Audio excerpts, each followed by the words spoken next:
joining us right now, one of my favorites, Chelsea Janes, at Chelsea_Janes on X on Twitter. She, of course, covered the Nats through that 2019 World Series title, then got involved, if I recall, in the 2020 election and covering that. But she's now the national baseball reporter for the Washington Post. By the way, am I right? Remember, wasn't it right after they won the World Series, you shifted to the 2020 election? It was right before, so it was right before. Getting me off the beat was fortuitous, apparently. But yeah, that's exactly right. I went there, and then I came back to the world that's more fun, for sure.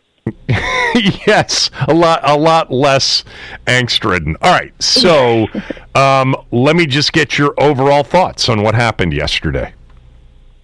You know, I was stunned. Maybe people in our position shouldn't be stunned by news like this. You know, I think a lot of people in the organization were also stunned, but not stunned because I thought Mike Rizzo and Dave Martinez had locked up their jobs for the foreseeable future, but stunned because the Lerners don't do things like this. This was swift. It was decisive. It was surprising. And I think it also might have, ultimately been, the right thing to do, which is also why it is stunning. Okay, swift, decisive, rather than what? Indifferent and sort of disconnected, Exactly. Which is what some people said that made it surprising. Is that part of why you were surprised? Because you thought, in essence, I mean, this is an exaggeration, that they were barely paying attention? Yeah, absolutely. I think, I and others and people in the organization wondered at times, what would have to happen to make a big change. It never seemed like, it seemed like if it were on-field performance that would have come already. But, their timing is what it is. I'm just surprised that they are plugged in. I don't know what pushed them over the edge, but, for them to actually have made a decision like this qualifies as really surprising at this time. All right, so why do you think it might be the right thing? I obviously have a lot of respect for both Davey and Rizzo, as people. I think it was clear that there needed to be a different voice sort of day to day in the clubhouse. Just, this team wasn't progressing. I mean, James Wood is one of the best players in baseball, and the team didn't get better, when he became an everyday superstar. Mackenzie Gore is making a lot of progress, striking out a ton of people. Scherzer and Strasburg numbers, and the team is not getting better, and the fundamentals are still not there. The attention to detail wasn't there. It just seemed like there was an urgency. And, that may or may not have been Davey's fault, but often when that is the case, changing, in the manager's office makes sense. It's justifiable. I think on Rizzo, I think if we're kind of being honest, there wasn't going to be a major change in the direction of the organization if he were still in charge. Does that mean they wouldn't have gotten back to winning, especially if, the owners were willing to pay for it? No, they very well might have. But they weren't going to do it soon, and they weren't going to do it in a way that kept up with, the ways that teams are being successful these days. So, I think if the Nats want to refresh, they had to do this. Now, they also have to hire people who are not from the inside and have new vision, and, they're going to have to pay for that. So, we're only halfway to a refresh, right. But I do think that they needed it. And, this is step one. We'll get to whether or not they can attract somebody and they'll pay somebody.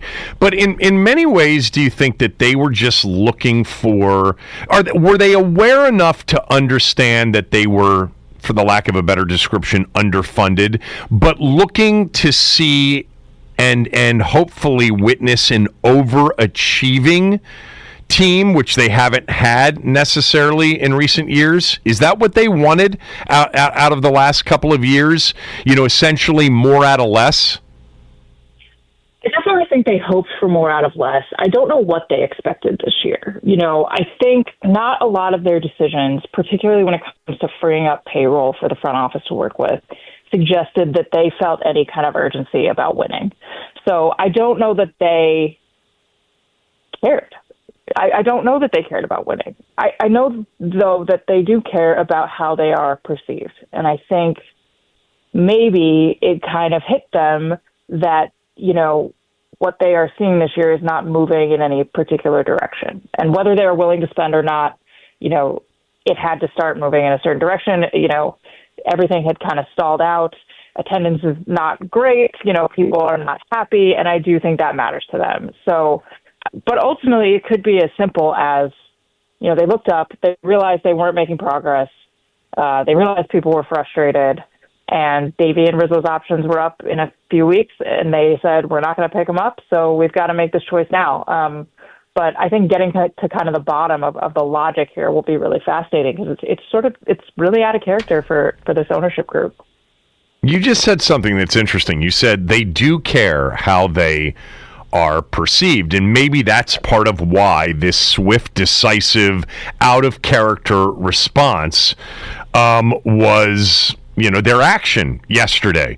The next part of how they're perceived is they're perceived as, operating in a way that's more equivalent to a mid-market, if not a smaller market team. Will they change that part of their perceived personality? I don't see it, but I didn't see this either. I think from what we've heard, ever since the pandemic, the money has been tighter. And right. I'm willing to believe that. And I think, if they do this right, that's survivable. We know teams can be smart on a budget. I don't think they're going to be, I think they're willing to kind of get that payroll up a little bit. I don't think we're going to see them be, A's level or anything. But, I just think that at this point, I have no evidence that they're willing to splurge the way they used to. And I don't think they have the resources to do it. They certainly, have suggested that is not in the cards.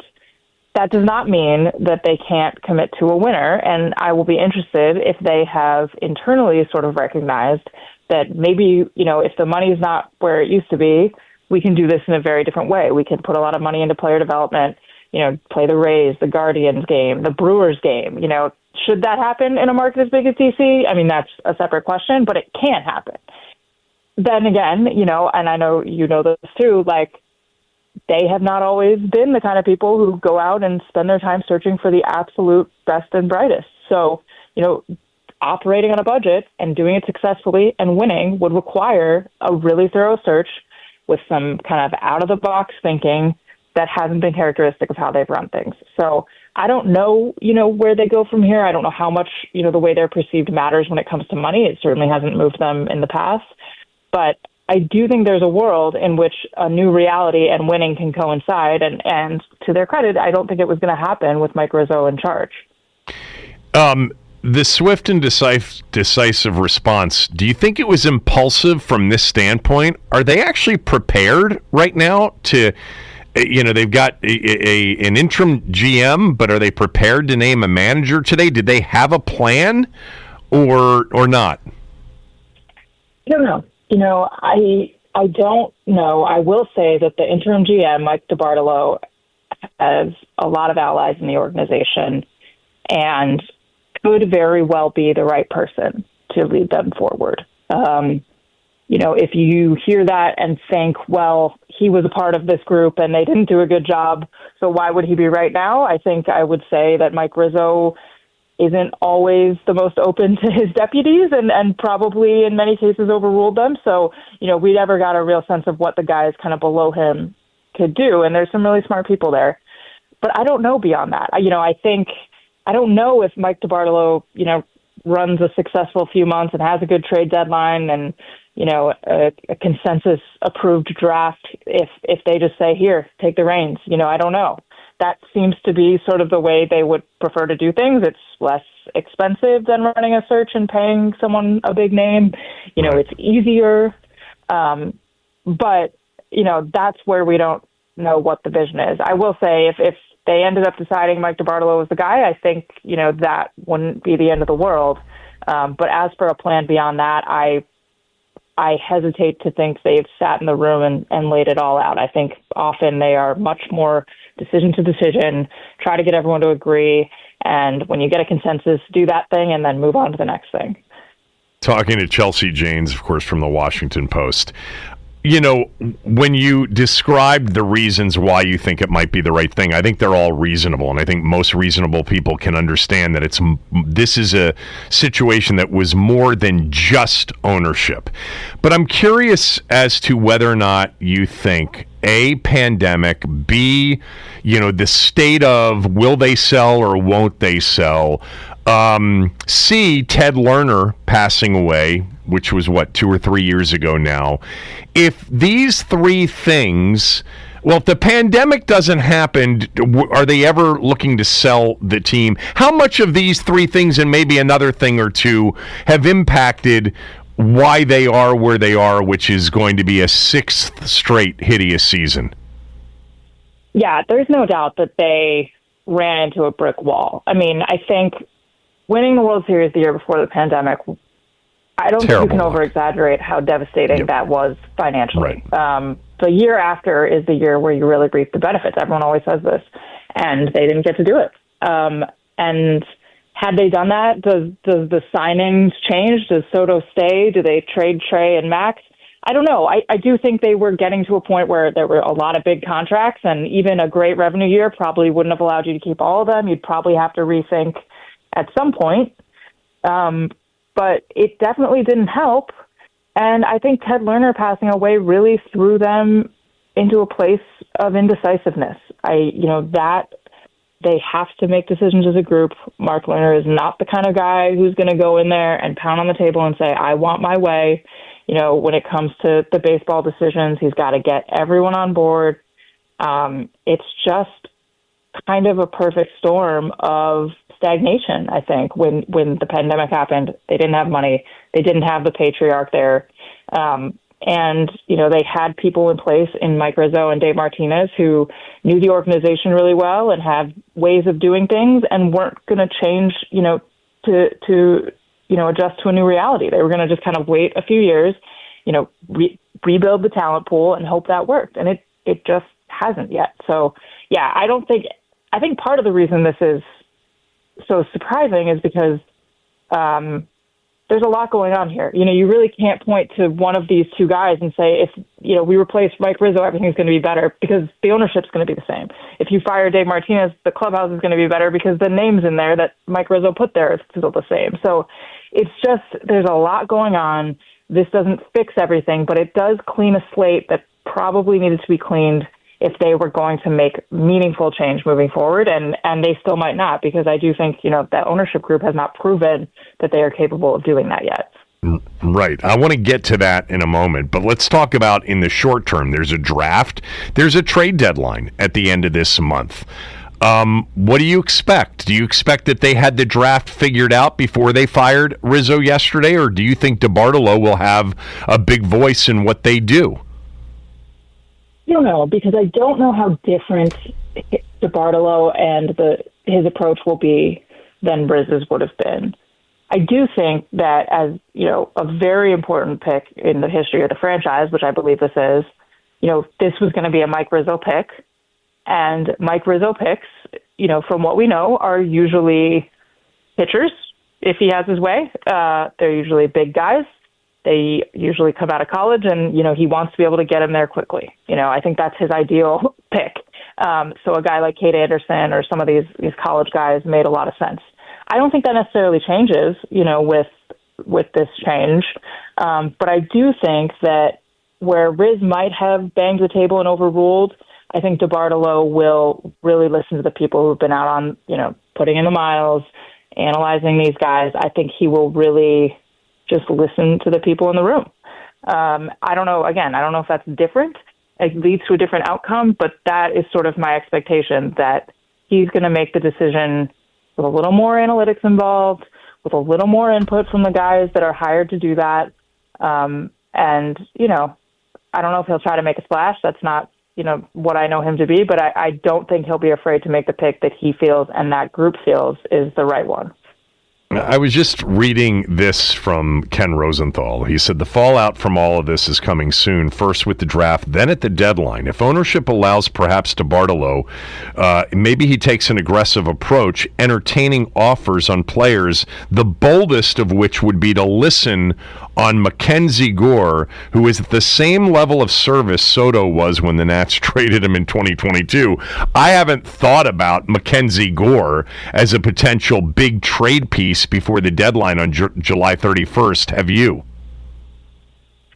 I have, not seriously. I will say Mike DeBartolo was a big advocate of trading Soto when they did, so I would imagine it has crossed his mind. That being said, that might just be too much to take for everyone right now, and I do think ownership cares about that. But they need some pieces, so it's not crazy. But DeBartolo will do what makes sense numerically. I don't think it'll be a surprising trade deadline. I don't know if he'll have the mandate to be as bold as to trade Mackenzie Gore. That's something else we don't really know is, if he's truly being handed the reins here, or if they'd rather, if they're really looking ahead to bring someone else in, if they'd rather that person make that decision. I think that's possible too. But I would say, again, I err on the side of the Lerners have fewer plans than more. So, if they have kind of gotten to this point, I think a Gore trade would require a lot of ownership consideration. And I just don't see how they've gotten there yet. Doesn't mean it won't happen. Doesn't mean it's not the right move. But, I think they will sell at the deadline in a fairly reasonable way. And if a Gore trade comes on the table, then I think we'll know how much they trust Mike DeBartolo. All right, let's finish up with what comes next, sort of the big picture. Is it attractive, the job with the Lerners as owners, the GM job? Let's start there first. 1 of 30. I think there's 30 jobs, and you can never underestimate how desperate people are for them. That being said, everyone knows how the Lerners operate. Everybody understands how they operate with the manager, too. So I think anyone taking that job will be, brought in with eyes wide open. But I do think it's still attractive.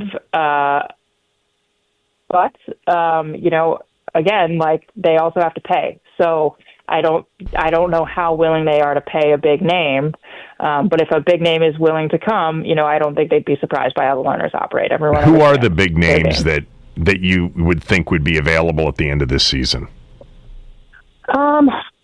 Barry floated a few, like Thad Levine is an Alexandria guy. Josh Burns is a DC guy. I think Jed Hoyer with the Cubs has his contract up. A guy like John Daniels, who used to run the Rangers, has kind of been sitting around for a while. Those are the kind of guys you could bring in and make a president of baseball ops right away, and they could hire a GM under them and really kind of give you direction. So more of a Stan Kasten model. That's what I'd do, but that costs money. Yep. And, yeah. What about managers? That's going to be a really interesting question. I don't think we'll get a ton of clarity on that until we have more clarity on who, the GM is going to be long-term. I think for now, Miguel Cairo will probably be the guy, and if not, Matt LeCroy will probably be there. It just makes too much sense. But I've been wrong before. And then in the long term, a guy like Skip Schumacher is still available. He's kind of being an assistant for the Rangers right now. He's kind of the number one prospect out there that people really like. Guys of that ilk, you could get creative and pull from the Dodgers staff. They've got this bench coach, Danny Lehman, who's kind of the mind behind them, never played, but is a real data guy. So there's options out there. But again, you have to have someone in place, I think, to make the personnel decisions. And that person will tell you probably where you're going to be looking. Thanks for doing this. I always appreciate it. You're great. Hope all is well. Talk to you soon. Yeah, thanks for having me. Chelsea Janes, everybody, from the Washington Post. All right, we'll switch topics. Ben Standing next. We saw the report over the weekend that Terry McLaurin is still far apart on negotiations with the team. Football talk next.